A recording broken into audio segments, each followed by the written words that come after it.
থেকে আমি Bidisha assistant loco pilot. তো আমাকে অনেক দিন ধরেই অনেকে মেসেজ করছিল, আজ থেকে মানে আমি যবে থেকে পেয়েছি তারপর থেকেই। তো তখন থেকে মেসেজ করেছে, দিদি তুমি কিভাবে প্রিপারেশন নিলে, কিভাবে পেলে। তো তার জন্য এখন যেহেতু নোটিফিকেশান বেরিয়েছে তাই ভাবলাম যে এখনও মেসেজ কন্টিনিউ আসে যাচ্ছে, সবাইকে তো রিপ্লাই করা সম্ভব নয়, তাই ভাবলাম তাদের জন্য একটা ভিডিও বানিয়ে দিই, যদি তারা কিছু হেল্প হয়।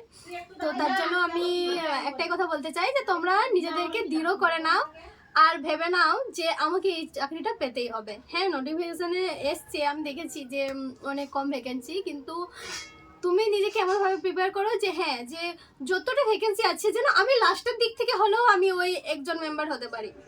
পুরো তোমাকে ফার্স্ট হতে হবে এরকম কোনো ব্যাপার নেই, তার জন্য কিন্তু তোমাকে পড়তে হবে যেন আমি ফার্স্ট হই টাইপের। তো খুব মানে নিজেকে দৃঢ় করে নাও, খুব ভালো পড়তে হবে, অনেক টাইম নিয়ে পড়তে হবে, কম্পিটিশান অনেক হাই আছে। তো আর একটাই কথা বলতে চাই যে এইটা যদি নাও পাও তুমি কিন্তু পড়াশোনা ছেড়ো না, কারণ তুমি যদি একবার পড়াশোনা ছেড়ে দাও তাহলে তোমাকে আবার সেই জিরো থেকে শুরু করতে হবে, পুরো জিরো হয়ে যাবে। তাই কোনোদিন পড়াশোনাটা ছেড়ো না। আর এটা ভেবো না যে এইটা পেলাম না মানে আর পাবো না, এটা ভেবো না। হয়তো তুমি এটা পাচ্ছ না, তুমি আরো ভালো কিছু পাচ্ছ বা আরো বেটার কিছু তোমার জন্য ওয়েট করছে, কিন্তু পড়াশোনা করে যেতে হবে।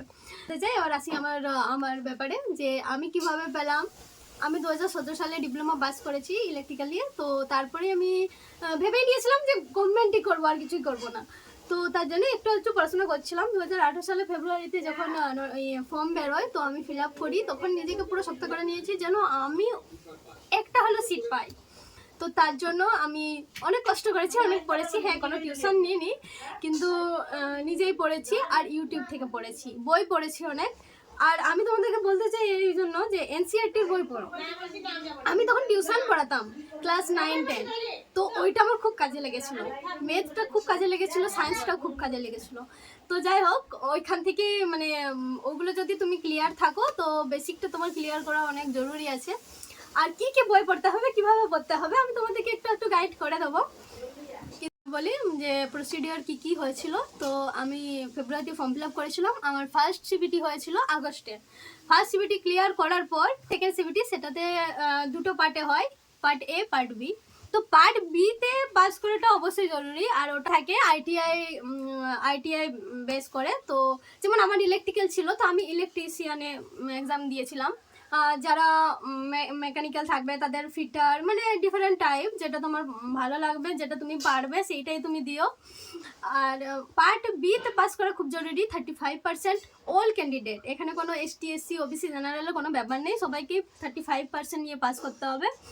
35 নিয়ে পাস করলে তারপরে তার পার্ট এর জন্য সে কোয়ালিফাই করে। আর পার্ট এতে যে নাম্বারটা তুমি পাবে সেটাই তোমার মেরিট হবে পরবর্তীকালে।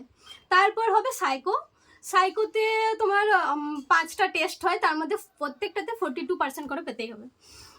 দিয়ে সাইকোতে যেটা পাবে আর পার্ট এতে যেটা পাবে, পার্ট এর 70% আর সাইকো 30% মিলে 100%-এর উপরে যে মার্কস হবে তার উপর মেরিট বানা হবে। তো এইভাবে আমি কোয়ালিফাই করেছি। তারপর ডকুমেন্ট ভেরিফিকেশান, তারপর মেডিকেল সব হয়েছে।